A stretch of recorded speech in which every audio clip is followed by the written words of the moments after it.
To protect their privacy, patients' names have been changed throughout this episode. We've chosen pseudonyms to present this story. Andrea Duval checked in at her neurologist's office just before her 11 a.m. appointment.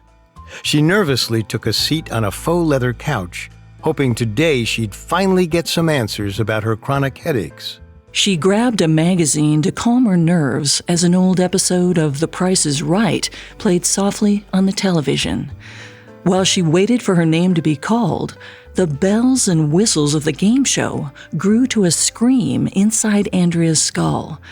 The lights in the room grew so bright, it felt like an interrogation room.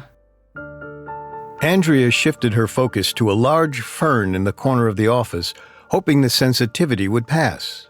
Instead, she was overwhelmed by an unfamiliar sensation. The plant before her seemed to double in size. Soon, it monopolized the room. Even the walls shifted, making space for the giant fern. Andrea looked at the faces of the other waiting patients. Was she the only one witnessing this real-life production of Little Shop of Horrors? When the nurse called her name, the plant shrank back to its normal size. Andrea was so rattled she failed to mention what had happened to her doctor. But this experience was just the beginning. For the next 6 years, Andrea felt that the world around her was changing into a whimsical fairyland. Rooms stretched 20 feet higher than normal. Houses grew so small, it looked like she could squish them between her fingers. Trees shot off into the distance whenever she got close. Over time, Andrea's fairy tale reality became more and more like a nightmare. She had no idea that she was suffering from a bizarre condition known as Alice in Wonderland Syndrome.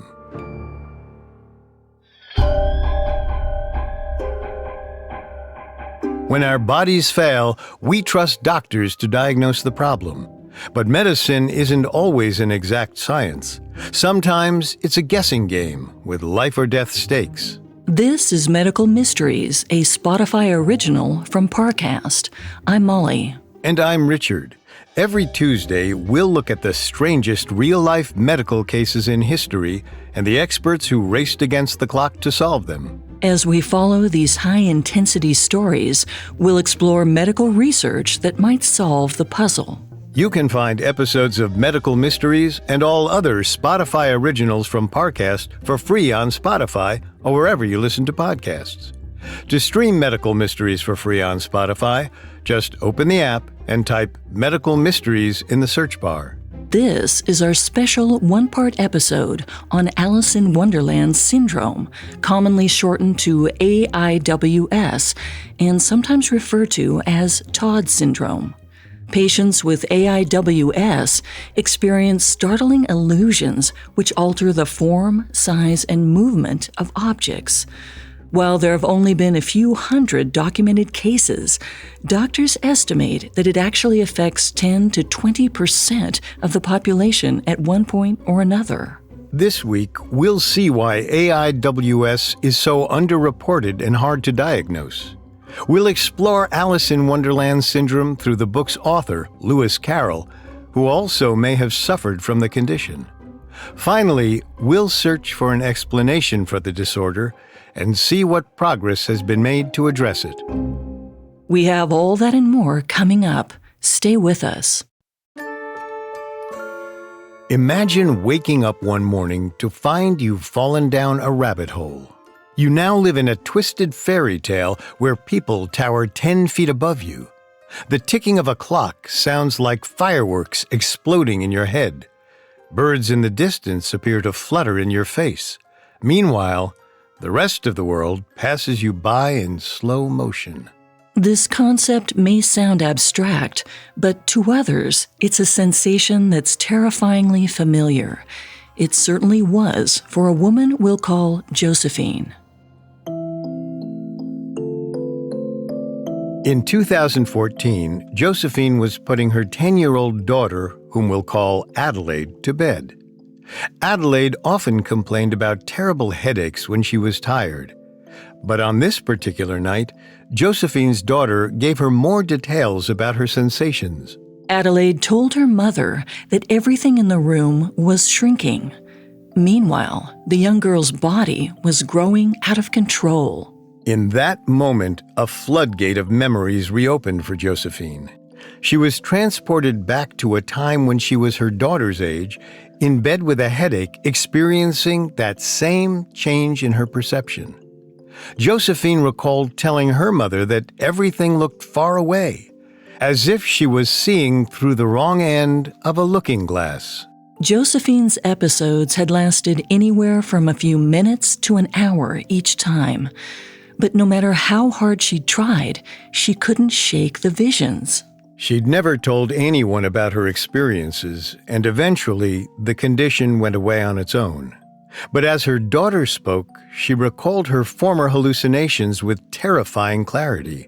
And now she feared for her daughter. After Adelaide fell asleep, Josephine began searching the internet.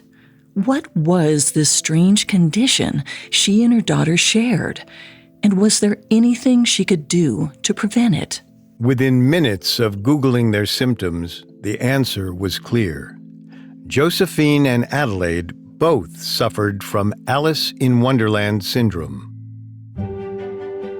The roots of this condition run deeper than the fairy tale itself. In fact, researchers believe that Alice's storybook journey through Wonderland was inspired by the author's real-life experiences with the disorder. Charles Lutwidge Dodgson of Daresbury, England, was better known by his pseudonym, Lewis Carroll. Born in 1832, Carroll was homeschooled, and like the rest of his siblings, he spoke with a terrible stammer, one that stayed with him for much of his life. Because of his speech impediment, Carroll found himself relating to children better than adults, even in his later years. At the age of 24, Carroll worked at Oxford University as a tutor, where he befriended the campus's dean, Henry George Little. Carroll was like an uncle to Little's three daughters, Lorena, Edith, and Alice. He loved coming up with magic tricks, poems, and stories to entertain the girls. He'd conjure fantastical tales of surreal worlds painted with outlandish characters. During an afternoon picnic with Little and his children, Carroll told the story of a young girl who found herself stumbling into a dreamlike world. The middle sister, 7-year-old Alice, was so enthralled by the tale that Carroll named the title character after her. Alice begged him to write it down so she could read it time and again. And for Christmas, Carroll gave her the full manuscript along with hand-drawn illustrations. Through a series of coincidences, a publisher stumbled upon his work. In 1865, Alice's Adventures in Wonderland was released to critical acclaim. But like many great artists, Carroll's work was inspired by his pain. During his rise to fame, Carroll kept many diaries about his personal experiences. These accounts implied that the details in his stories were more than just figments of his imagination. Carroll spoke of having bilious headaches accompanied by severe vomiting. He also suffered from visual auras, or ocular disturbances, which typically included flashes of light or blind spots. Carroll wrote about his auras, saying, "It began with a distinct loss of a large piece of the area of vision in the left eye, the blind patch being in the right-hand corner." These journals were just one window into Carroll's suffering. Modern doctors realized that some of the most critical clues were hiding in the pages of his books. One of the most iconic moments in Alice's story appears in Chapter 2 of the novel. Alice discovers a bottle labeled "Drink Me." After consuming the mysterious beverage, she shrinks to the size of a bowling pin. This might have been Carroll's way of conveying a symptom called macropsia. Patients who experience macropsia believe other objects get very large while they perceive themselves as smaller. Carroll also seemed to demonstrate another symptom commonly seen in patients with AIWS. His books depicted micropsia, where objects appear to grow much smaller and the subject feels much bigger than the things surrounding them. After Alice drank the liquid, she consumed a cake that made her grow so large her head could reach the ceiling.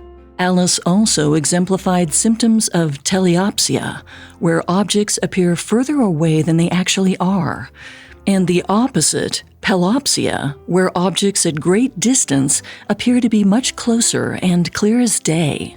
Researchers believe that Carroll showed this by writing, "Curiouser and curiouser," cried Alice. "Now I'm opening out like the largest telescope that ever was. Goodbye, feet."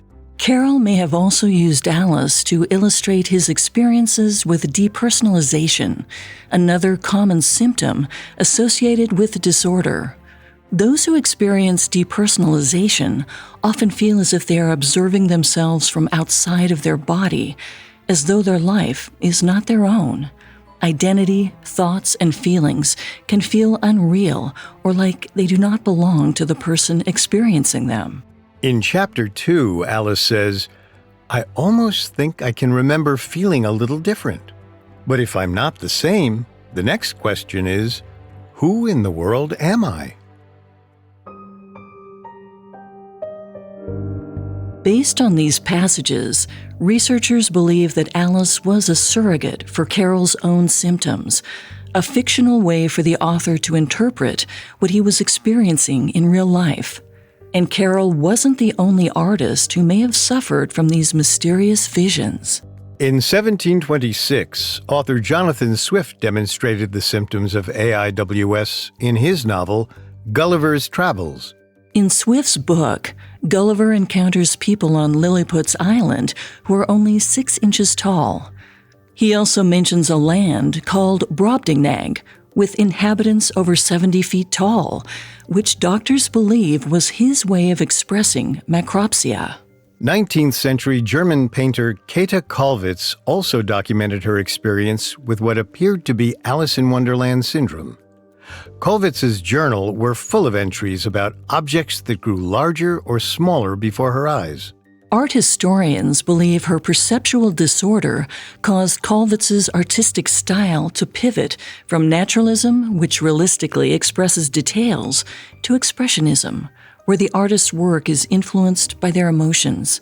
The subjects in Kollwitz's art displayed much larger heads and hands, which may have been her way of articulating the syndrome.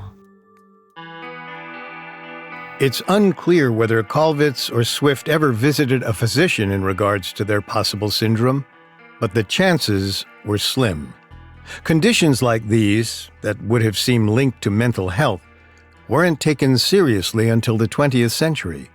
And in Carroll's day, people simply didn't see psychologists or therapists. No one wanted to be pegged as someone who was potentially losing their mind. But Carroll did see a doctor for his condition. In 1856, the author consulted an ophthalmologist, an eye specialist, about his visions. According to Carroll's journal entries, the oculist told him there was nothing that he could do to cure him. The doctor did recommend a few things he believed could help Carroll manage his symptoms. He advised not reading for a long time, especially not on a moving railroad car. Instead, he suggested Carroll choose books with a larger typeface and read only in good lighting. It's possible he thought Carroll's condition stemmed from eye strain. Unfortunately, Lewis Carroll died in 1898 without knowing the root cause of his potential condition. In fact, it would be another 50 years before someone started to piece the syndrome together. In 1952, American neurologist Caro W. Lippmann believed he'd found the answer to the strange sensations of AIWS. Each of these cases seemed to be tied to something millions were all too familiar with: crippling migraine headaches. Little did Lippmann know, this revelation was just the tip of the iceberg. Coming up, the connection between migraines and Alice in Wonderland Syndrome. Listeners, here's a show sure to tug at your heartstrings. When it comes to love, every story is unique. Some play out like fairy tales, and some don't. In Our Love Story, the new Spotify original from Parcast, you'll discover the many pathways to love as told by the actual couples who found them. Every Tuesday, Our Love Story celebrates the ups, downs, and pivotal moments that turn complete strangers into perfect pairs. Each episode offers an intimate glimpse inside a real-life romance, with couples recounting the highlights and hardships that define their love. Whether it's a chance encounter, a former friendship, or even a former enemy, Our Love Story proves that love can begin and blossom in the most unexpected ways. Follow Our Love Story free on Spotify or wherever you listen to podcasts. Now back to the story. After the publication of his 1865 novel, Alice's Adventures in Wonderland, author Lewis Carroll recorded his experiences with crippling headaches and visually impairing auras. It would be another 90 years before doctors realized that Carroll may have been suffering from a rare condition that inspired the images in his books. In 1952, neurologist Caro W. Lipman met 3 patients who had severe headaches. But unlike most of his clients, these people reported a series of seemingly fleeting symptoms that Lipman had never seen before. His first case was a 38-year-old woman who we'll call Sarah. When Sarah went to Dr. Lipman, she mentioned that just before a recent migraine, she'd felt that her neck had grown over a foot in length. She also said that during her headaches, she felt the sensation of shrinking incredibly small to only 1 foot in height, while everything else in the room towered over her. Lipman's second patient echoed Sarah's testimony. This 23-year-old woman claimed that during her headaches, her head ballooned to tremendous proportions. But it was so light that it floated up toward the ceiling, creating the illusion that she was extremely tall. When Lipman met his third patient, everything seemed to click. The woman, whom we'll call Liz, said she experienced a feeling of growing short and wide during her frequent migraine attacks. Liz told Lipman it was a Tweedledum or Tweedledee feeling, a reference to 2 iconic characters in Alice's Adventures in Wonderland. Lipman was one of the first doctors to connect this medical phenomenon to Carroll's novel.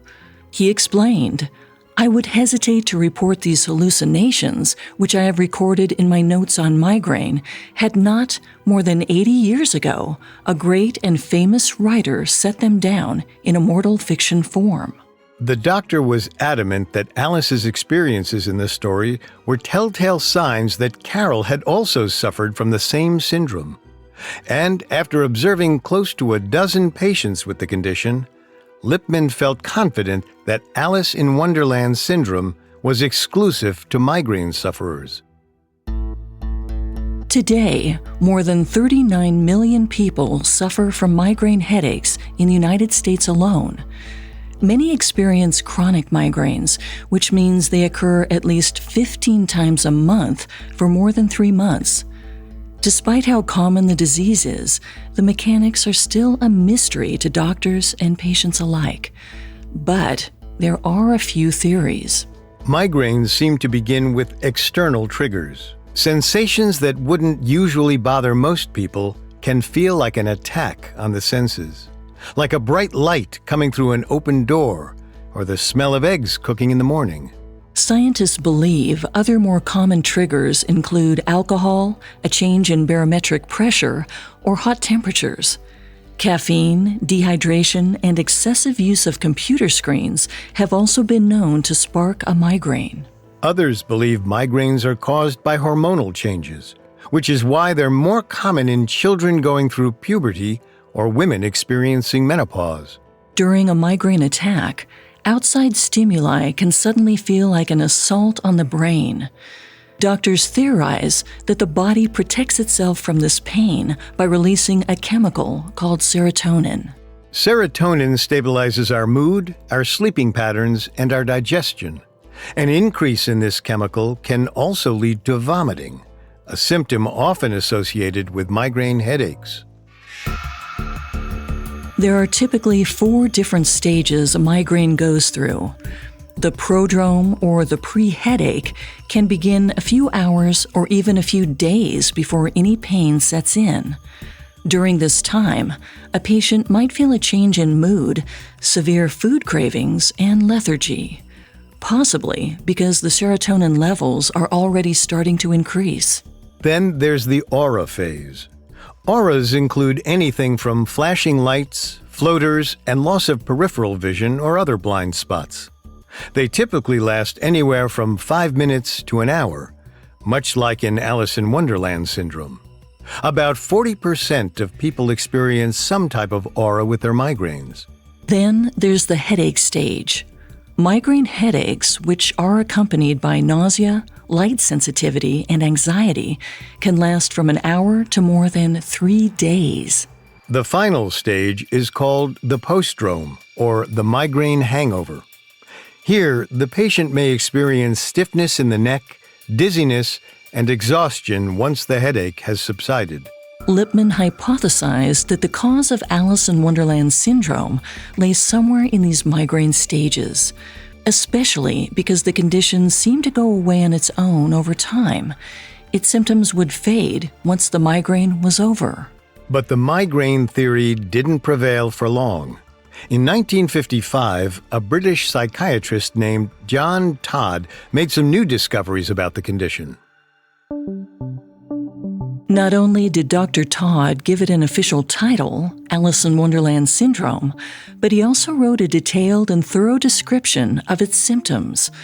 Some of his patients spoke of their feeling of being split in two, a symptom called somatopsychic duality.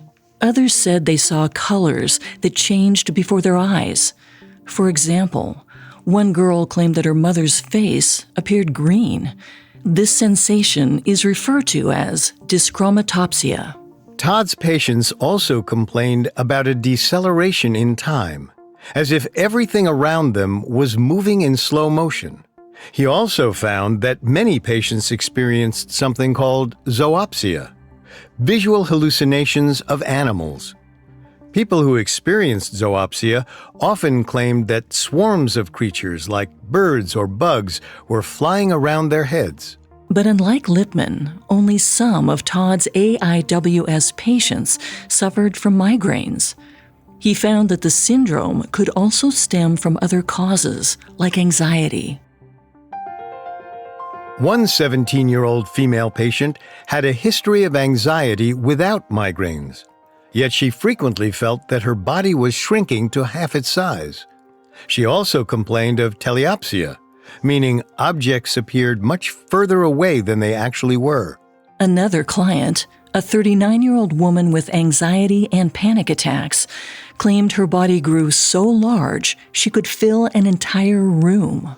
Todd also discovered that 2 of his patients had a history of epilepsy, a neurological condition that disrupts the connection between neurons.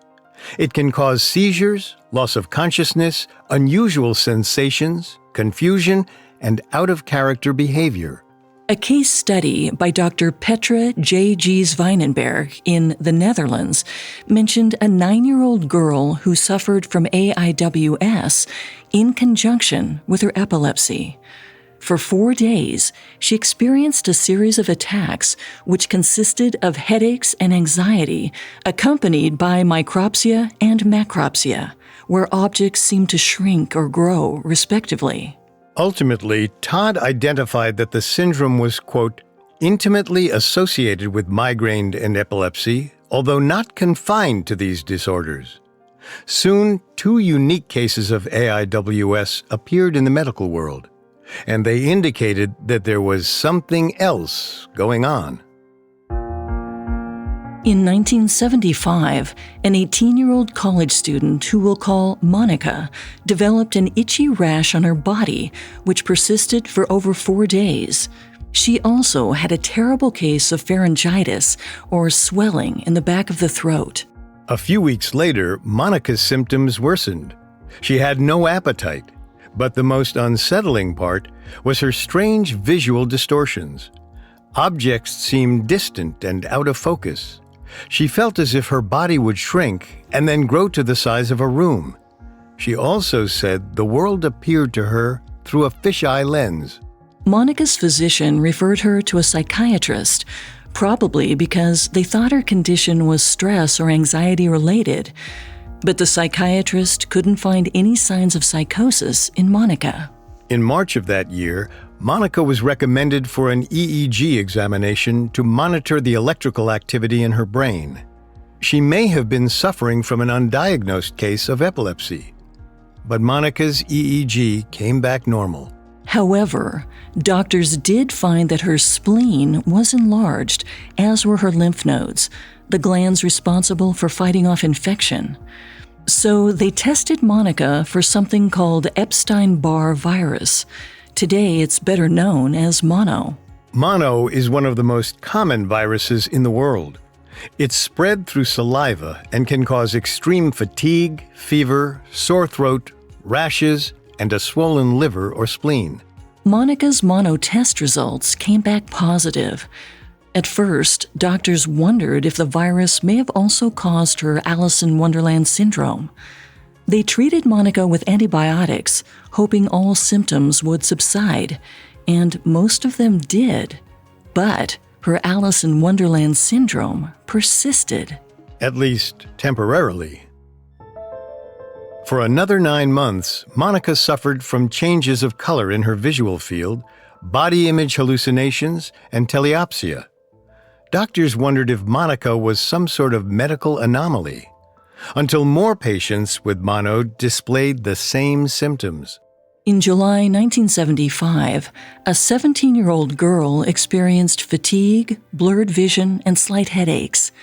This patient, who we'll call Jessica, didn't feel herself growing in size or shape. Instead, she felt that objects around her shrank or expanded. She also showed signs of an enlarged spleen and pharyngitis, and she later tested positive for mono. Like Monica, her AIWS symptoms persisted for 2 months after she healed from mono. Sometimes she'd experience 2 or 3 hallucinations a week. Then, like Monica's, they disappeared without a trace. These cases spun earlier theories about AIWS on their heads. None of these patients had a family history of seizure disorders or migraines, and none of them had taken any form of hallucinogenic drugs. These cases appeared to be directly tied to mono or the Epstein-Barr virus itself. And yet, doctors couldn't explain why a rare syndrome like AIWS was connected to some of the world's most common medical conditions like mono and migraines. But there had to be a definitive reason why some patients went spiraling down the rabbit hole. Coming up, we'll explore what happens in the mind of a patient with AIWS. Now, back to the story. By 1975, it was clear that Alice in Wonderland Syndrome wasn't just a result of migraines and epilepsy. Patients with bacterial infections like the Epstein-Barr virus were also susceptible to the hallucinations. But it would be another few decades before doctors had the resources to understand why. In 2014, Josephine discovered that her 10-year-old daughter, Adelaide, suffered from the same condition she'd had as a child. In search of answers, Josephine eventually reached out to Stanford neurologist and migraine specialist, Dr. Sheena Arora. Dr. Arora had worked with more than 25,000 patients throughout her career, yet Josephine and her daughter were only the 3rd family to mention Alice in Wonderland Syndrome to her. Arora suspected that the condition may be genetic. She asked Josephine to question other close relatives and see if any of them had suffered from similar visions. After a few conversations, Josephine learned that her 14-year-old son also suffered from the condition. He'd been too ashamed to share his experiences. Josephine's sister also recalled such hallucinations in conjunction with migraines as a child. The same went for their brother. He didn't have migraines, but he did experience AIWS symptoms during his case of mono. And Josephine's cousin had also experienced it, but in her late 20s, in conjunction with anxiety. It was clear to Dr. Aurora that there was some sort of genetic component that made certain families more prone to the condition. She also believed that far more people suffered from the syndrome than had ever been reported. Patients were just too afraid to tell their doctors about it. But the numbers were only part of the mystery. Doctors still aren't clear on how this condition unfolds inside of the brain and why it comes and goes away on its own. But they have developed a few theories. Let's circle back to migraines for a moment. The majority of AIWS cases happen in patients with migraines, and it might be a symptom that erupts specifically in the aura stage. 1 in every 3 people that suffer from migraines experience auras before their pain occurs. For most of those patients, auras mean floating lights or the loss of their peripheral vision. But for those who are genetically predisposed to Alice in Wonderland Syndrome, they see objects as much smaller, larger, closer, or farther away than they really are. Doctors are still struggling to understand what causes these auras, but it may be due to a lack of blood flow to the brain during a migraine. This disrupts the visual cortex, where information from the retina is processed. Those messages are then sent to the parietal lobe, the part of the brain that translates that information. But a disturbance in blood flow can confuse the brain, resulting in auras, or in more extreme cases, AIWS. Except not all Alice in Wonderland symptoms are something the patient can see. Some people reported a change within themselves, a feeling, like growing as big as a room, small and round like Tweedledee, or an elongation of the neck. Doctors also believe this is tied to the lack of blood flow in the posterior parietal lobe. Aside from translating the information received from our ears or eyes, this part of the brain is also responsible for how we perceive ourselves. The posterior parietal lobe is where we generate our own body image. If this part of the brain isn't getting enough blood or oxygen, it can cause the patient to temporarily believe their body length and size have altered. AIWS may be a more severe form of an aura, but that still doesn't explain how patients with no history of migraines can acquire the syndrome. The answer may lie in a 21-year-old patient we'll call Albert. In 2008, Albert was studying for his undergrad degree, which led to many caffeine-fueled overnighters. It was around this time that he started to have recurring episodes of Alice in Wonderland Syndrome. One morning, Albert noticed that his feet were sinking into the floor with each step he took. When he looked at his hands, his fingers stretched out into the distance. Parked cars looked like small toys lining the streets. His office chair appeared far too large and high for him to reach. But Albert never complained of excruciating headaches, nor did he have the symptoms of mono or epilepsy. Albert's AIWS grew so severe that it was hard to leave his house. He was afraid to drive, never sure when the next episode would start or how long it would last. Eventually, he saw his general practitioner.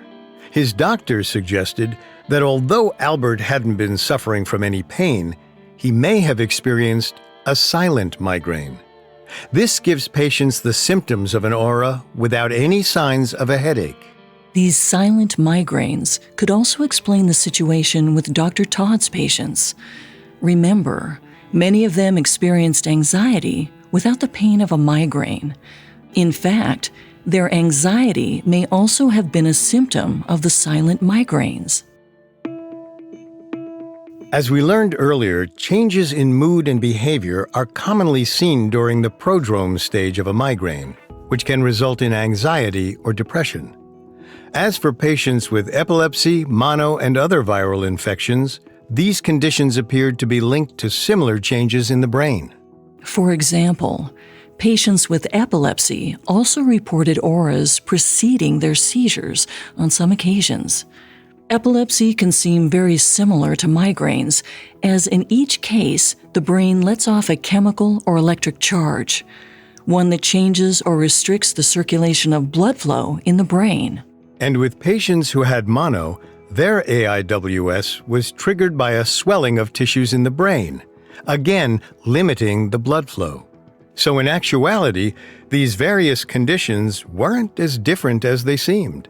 In fact, a 2017 paper by neurologists Dr. Osman Farouk and Dr. Edward Fine mentioned that any condition that caused a lack of blood flow to the visual pathways could lead to AIWS.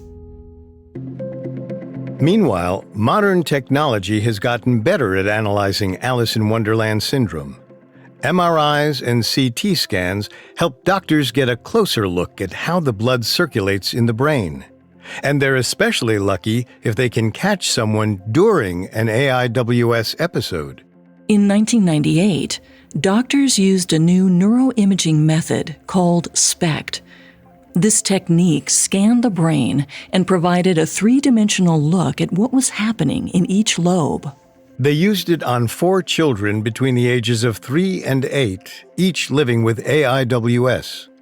Doctors injected each patient with a harmless radioactive isotope that illuminated parts of the brain. Then they managed to capture some of these patients mid-episode, providing a clear picture of where blood flow had decreased. This test provided some of the first concrete evidence that the visual cortices were directly linked to the symptoms suffered by AIWS patients. While doctors are making progress on the connection between AIWS and how the brain functions, there's still a lot left to learn, like why the condition seems to dissipate on its own over time. On the plus side, symptoms only last, on average, about 10 minutes at a time. But because of this, doctors have a very hard time studying and therefore diagnosing the issue. Currently, there's no concrete test that can confirm or rule out Alice in Wonderland Syndrome in a patient. But physicians can eliminate more serious conditions through MRIs and blood tests, hopefully giving the patient some solace that, though troubling, their symptoms aren't indicative of a more life-threatening disease. It's also a bit of a mystery as to how so many people have Alice in Wonderland Syndrome. Doctors suspect that the condition may be extremely common, yet largely undiagnosed. A 1989 study in Japan found that out of 3,224 children between the ages of 13 and 18, 6.5% of boys and 7.3% of girls experienced visual symptoms of AIWS. In an overview of 166 studies on AIWS, the most common trigger seemed to be migraines, followed by infections and then epilepsy.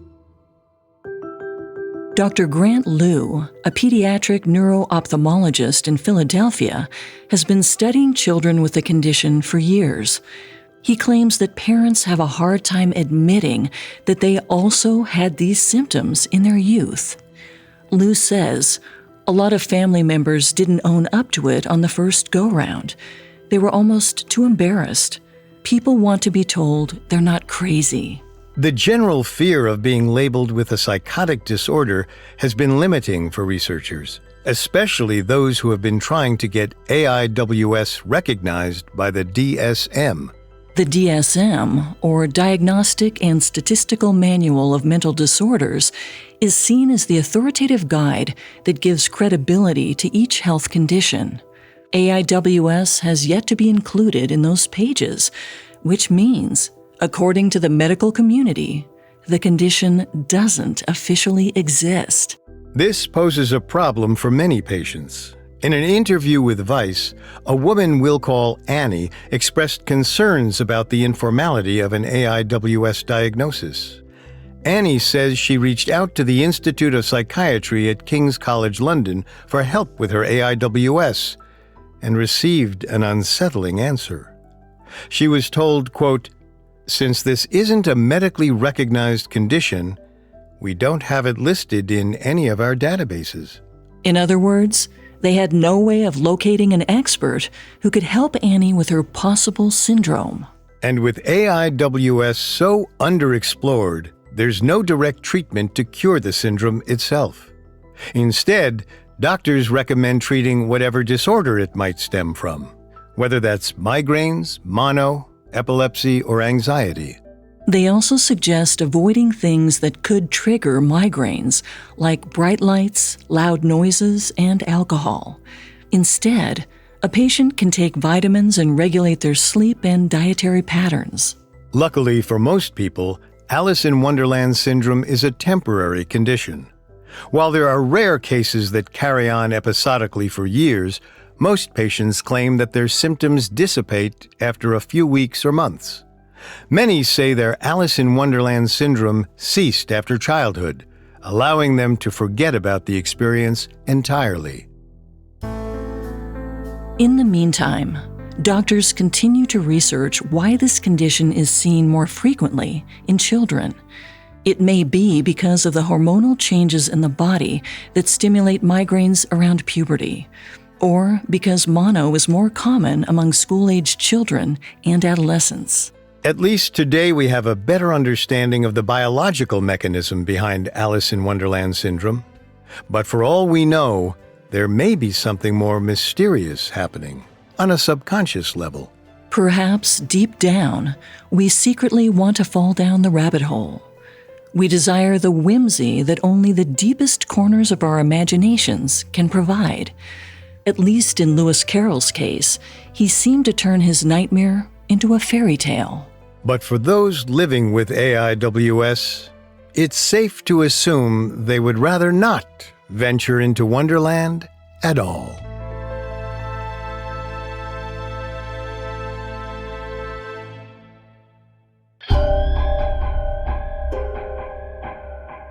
Thanks for listening to Medical Mysteries. We'll be back next week with an all-new episode. You can find all episodes of Medical Mysteries and all other Spotify originals from Parcast for free on Spotify. Not only does Spotify already have all of your favorite music, but now Spotify is making it easy for you to enjoy all of your favorite Spotify originals from Parcast, like Medical Mysteries for free, from your phone, desktop, or smart speaker. To stream Medical Mysteries on Spotify, just open the app and type Medical Mysteries in the search bar. We'll see you next time. Medical Mysteries was created by Max Cutler and is a Parcast Studios original. It is executive produced by Max Cutler. Sound design by Dick Schroeder, with production assistance by Ron Shapiro, Carly Madden, and Bruce Kitovich. This episode of Medical Mysteries was written by Lori Gottlieb, with writing assistance by Allie Wicker, and stars Molly Brandenburg and Richard Rossner. Don't forget to check out Our Love Story, the newest Spotify original from Parcast. Every Tuesday, discover the many pathways to love, as told by the actual couples who found them. Listen to Our Love Story free on Spotify or wherever you get your podcasts.